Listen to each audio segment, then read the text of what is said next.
ang pag-asa namin ng taong bayan. Because we believe in you. Now, the question there, General, is this. What are your next steps to clean up the ranks of the PNP? Naubos na lahat ng drug lord, General.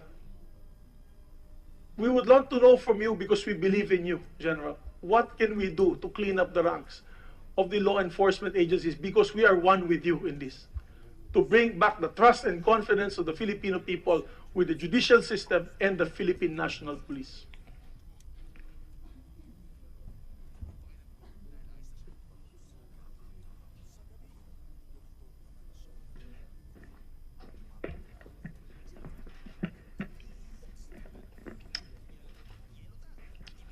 Your Honor, I cannot blame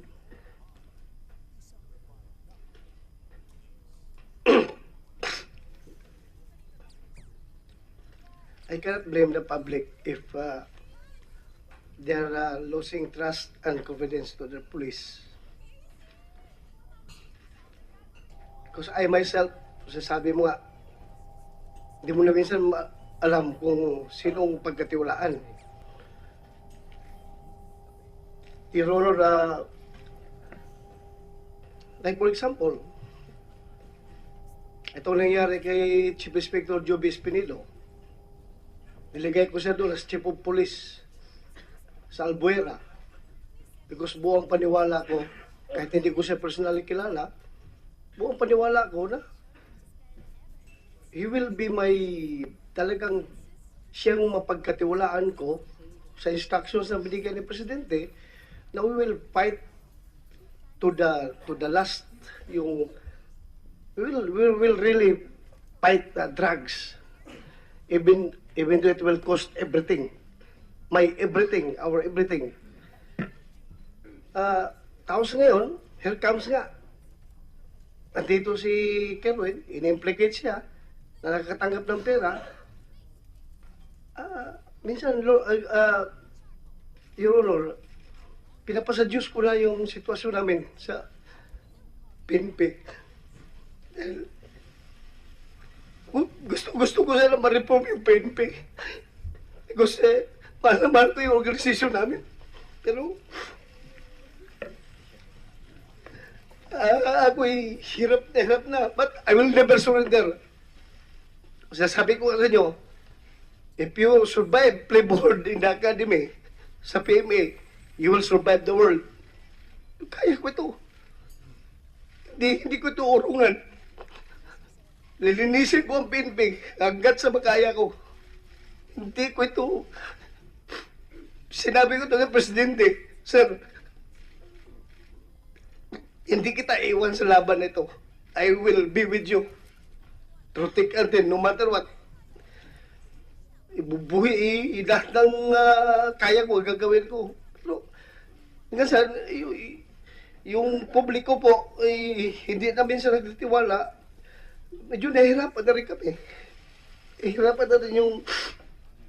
Nahihirapan na rin kami na mag-adjust dahil sa mga pangyayari. But please, understand Your Honor na kami po ay tao lang. Yung mga pulis na yan, nasisilaw sa pera, dahil din yan sa kahirapan, nasisilaw sa pera. Pero hindi ko sinasabi na gawin natin yung excuse. Dahil ako ay anak rin na mahirap. Pero never po ako nasilaw sa pera. Sabi ko, mamatay man ako, hindi ko ipapalit yung aking serbisyo sa pera kahit na walang pagkain yung pamilya ko. But, sige lang, Your Honor, andyan na kami sa sitwasyon na yan. We will survive. We will survive. Kakayanan namin. In the end, sabi ni Presidente, tapusin natin itong laban na ito. We have the complete 6 years. Sana hindi makudita si Presidente, hindi ma-impeach para matapos namin ito. We will do everything humanly possible para linisin natin ang Pilipinas, Your Honor. Hindi ako Superman. Ako isang ordinaryong pulis lang. Pero since nilagay ako bilang Chief PNP ni Presidente, gagawin ko lahat, Your Honor. Gagawin ko. Lilinisin natin ito. Even it will cost my life. Yun lang po, Your Honor. Ronald. As a Sure. former, Ulitin ko po, correction ko lang po yung sinabi ko, Your Honor. Minsan may time na I don't know who to trust, kung sino na yung, kung sino talagang in or out sa drug business. Pero sa totoo lang, Your Honor, marami pa akong polis na napagkatiwalaan. Marami pa ako nagtatrabaho, marami pa, Your Honor. Kaya ganun na lang ang tiwala ko sa sarili ko na kakayanin ko ito, Your Honor. Chairman, yeah, I just like to manifest. Kaya malaking paniwala po namin sa iyo. We believe in you, General. We truly believe in you that you can do it. You have our support. As a matter of fact, kami po dito sa Senado, we have filed several bills na doblihin, kung pwede, triplihin pa ang sweldo ng PNP. Dahil dyan nag-uumpisa, tama sinabi mo, General, nasisilawan sila ng pera. I apologize to have made you emotional, General. That was not my intention. My intention was to show you our support, that we believe in you, General. Thank you, Chairman. thank you. Ito, on this side of the table, if there's anyone here who understands kung ano yung law enforcement, especially yung buhay ng police, ako siguro yon. Ako, I for one, I can speak for myself, I can give you so much leeway do sa inyong enforcement. Pero pagka masyadong blatant na, with impunity, Ang pag-asa namin ng taong bayan, because we believe in you. Now, the question there, General, is this. What are your next steps to clean up the ranks of the PNP? Naubos na lahat ng drug lord, General. We would love to know from you, because we believe in you, General. What can we do to clean up the ranks of the law enforcement agencies? Because we are one with you in this. To bring back the trust and confidence of the Filipino people with the judicial system and the Philippine National Police.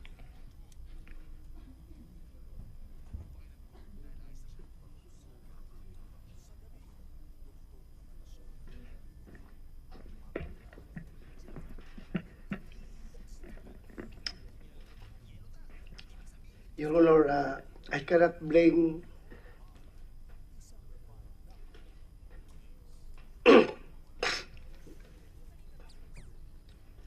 I cannot blame the public if they are losing trust and confidence to the police. Because I myself, sasabi mo nga, hindi mo na minsan alam kung sinong pagkatiwalaan. Your Honor, like for example, itong nangyari kay Chief Inspector Joby Espinilo, niligay ko siya doon as Chief of Police sa Albuera because buong paniwala ko, kahit hindi ko siya personally kilala, buong paniwala ko na he will be my talagang siyang mapagkatiwalaan ko sa instructions na binigay ni Presidente na we will fight to the last yung we will really fight the drugs even though it will cost everything, our everything. Tapos ngayon, here comes nga, nandito si Kerwin, in-implicate siya, na nakakatanggap ng pera. Minsan, Your Honor, pinapasadyos ko na yung sitwasyon namin sa PNP. Gusto ko sana ma-reform yung PNP. Kasi mahal na mahal ko yung organisasyon namin. Pero ako'y hirap na. But I will never surrender. Sasabi ko sa inyo, if you survive playboard in the academy sa PMA, you will survive the world. Kaya ko ito. Hindi ko ito urungan. Lilinisin ko ang PNP hanggat sa makaya ko. Hindi ko ito. Sinabi ko ito kay Presidente, Sir, hindi kita iwan sa laban na ito. I will be with you. Through thick and thin, no matter what.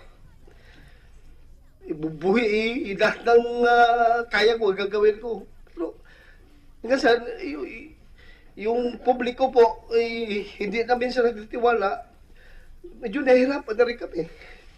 Nahihirapan na rin kami na mag-adjust dahil nga sa mga pangyayari. But please, understand your honor na kami po ay tao lang. Yung mga pulis na yan, nasisilaw sa pera, dahil din yan sa kahirapan, nasisilaw sa pera. Pero hindi ko sinasabi na gawin natin yung excuse. Dahil ako ay anak rin na mahirap. Pero never po ako nasilaw sa pera. Sabi ko, mamatay man ako, hindi ko ipapalit yung aking serbisyo sa pera kahit na walang pagkain yung pamilya ko. But, sige lang, Your Honor, andyan na kami sa sitwasyon na yan. We will survive. We will survive. Kakayanan namin. In the end, sabi ni Presidente, tapusin natin itong laban na ito. We have the complete 6 years. Sana hindi makudita si Presidente, hindi ma-impeach para matapos namin ito. We will do everything humanly possible para linisin natin ang Pilipinas, Your Honor. Hindi ako Superman. Ako isang ordinaryong pulis lang. Pero since nilagay ako bilang Chief PNP ni Presidente, gagawin ko lahat, Your Honor. Gagawin ko. Lilinisin natin ito. Even it will cost my life. Yun lang po, Your Honor. As a Sure. former, Ulitin ko po, correction ko lang po yung sinabi ko, Your Honor. Minsan may time na I don't know who to trust, kung sino na kung sino talagang in or out sa drug business. Pero sa totoo lang, Your Honor, marami pa akong polis na napagkatiwalaan. Marami pa ako nagtatrabaho, marami pa, Your Honor. Kaya ganun na lang ang tiwala ko sa sarili ko na kakayanin ko ito, Your Honor. Chairman, yeah, I just like to manifest. Kaya malaking paniwala po namin sa iyo. We believe in you, General. We truly believe in you that you can do it. You have our support. As a matter of fact, kami po dito sa Senado, we have filed several bills na doblehin, kung pwede, triplehin pa ang sweldo ng PNP. Dahil dyan nag-uumpisa, tama sinabi mo, General, nasisilawan sila ng pera. I apologize to have made you emotional, General. That was not my intention. My intention was to show you our support, that we believe in you, General. Thank you, Chairman. thank you. Ito, on the side of the table, if there's anyone here who understands kung ano yung law enforcement, especially yung buhay ng police, ako siguro yon. Ako, I for one, I can speak for myself, I can give you so much leeway do sa inyong enforcement. Pero pagka masyadong blatant na, with impunity,